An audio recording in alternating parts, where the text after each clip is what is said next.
ఒకవేళ రవిని నేను కొన్నానని చెప్పినా కూడా యాక్సెప్ట్ చేయదంటారా కోర్టు? ఎగ్జాక్ట్లీ, మంచి ప్రశ్న అడిగారు. రవి పోలీసుల ఆధీనంలో ఉన్నాడు. రవిని రిమాండ్కి పంపించేటప్పుడు కన్ఫెషన్ స్టేట్మెంట్ అని చెప్పని అంటారు. అంటే మేము అరెస్ట్ చేసినప్పుడు అతను మా విచారణలో చెప్పినటువంటి అంశాలు ఈ విధంగా ఉన్నాయి అని చెప్పని. దాంట్లో మీరు అన్నట్టుగా అవును ఇదంతా నేనే చేశాను, నేనే నిర్వహించాను, ఇక్కడి నుంచి నిర్వహించాను, ఇన్ని సినిమాలు డౌన్లోడ్ చేశాను, నా మోడస్ ఆపరెండి ఈ విధంగా ఉంది అని చెప్పి అతను చెప్పాడు అనుకుందాము. రాజ్యాంగంలోనే ఆర్టికల్ 20(3) ఏం చెప్తుంది అని అంటే కనుక రైట్ ఎగ్నెస్ట్ సెల్ఫ్ ఇన్క్రిమినేషన్ అని చెప్పి చెప్తుంది. అంటే ఒక వ్యక్తిని పోలీసులు అరెస్ట్ చేసి పోలీసు అదుపులో పెట్టుకుని అతని ద్వారా తీసుకునే వాంగ్మూలానికి అతనికి వ్యతిరేకంగా ఎటువంటి చట్టబద్ధత లేదు అని చెప్పి చెప్తుంది క్లియర్గా. సో ఆ వాంగ్మూలాన్ని పరిగణలోకి తీసుకోదు కోర్టు. సో వీటిలన్నిటికంటే ముఖ్యం ఇక్కడ ఏం జరుగుతుంది, క్రైము బయట ఫారిన్ కంట్రీలో జరిగినప్పుడు ఇండియాలో కేసు రిజిస్టర్ అయ్యింది.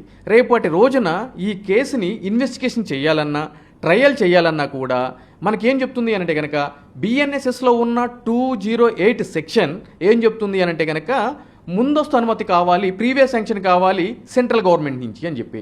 సెంట్రల్ గవర్నమెంట్ అంటే ఏంటి, మినిస్ట్రీ ఆఫ్ హోమ్ అఫైర్స్.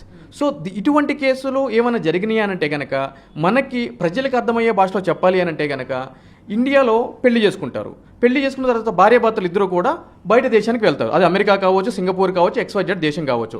వెళ్ళిన తర్వాత 1 సంవత్సరమో 2 సంవత్సరాలు 3 సంవత్సరాలు భార్యాభర్తలు కలిసి ఉన్న తర్వాత భార్య ఇండియాకు వచ్చేసి ఇక్కడ హైదరాబాద్లోనో విజయవాడలోనో లేదంటే ఖమ్మంలోనో XYZ ప్లేస్లో నా భర్త నన్ను బయట దేశానికి తీసుకువెళ్ళిన తర్వాత అక్కడ హింసించాడు, అన్నం పెట్టలేదు, కొట్టాడు, తిట్టాడు అని చెప్పని ఇక్కడ కేసు అనేది పెట్టడం జరుగుతుంది. ఇక్కడ పోలీసులు ఏం చేస్తారు, కేసు రిజిస్టర్ చేసి కోర్టులో ఛార్జ్షీట్ ఫైల్ చేయడమో వాళ్ళకి నోటీసులు ఇవ్వడమో జరుగుతుంది. అటువంటి కేసుల్లో చాలా కేసుల్లో సుప్రీంకోర్టు వారు ఏం చెప్పారు, ఇటువంటి నేరము బయట దేశాల్లో జరిగినప్పుడు ప్రీవియస్ శాంక్షన్ సెంట్రల్ గవర్నమెంట్ నుంచి లేకుండా మీరు ఏ విధంగా ఇన్వెస్టిగేషన్ చేసి ఛార్జ్షీట్లు వేస్తారు, కాబట్టి ఈ యొక్క కేసులు చెల్లుబాటు కావు అని చెప్పి కొట్టివేసిన సందర్భాలు కోకొల్లలుగా ఉన్నాయి.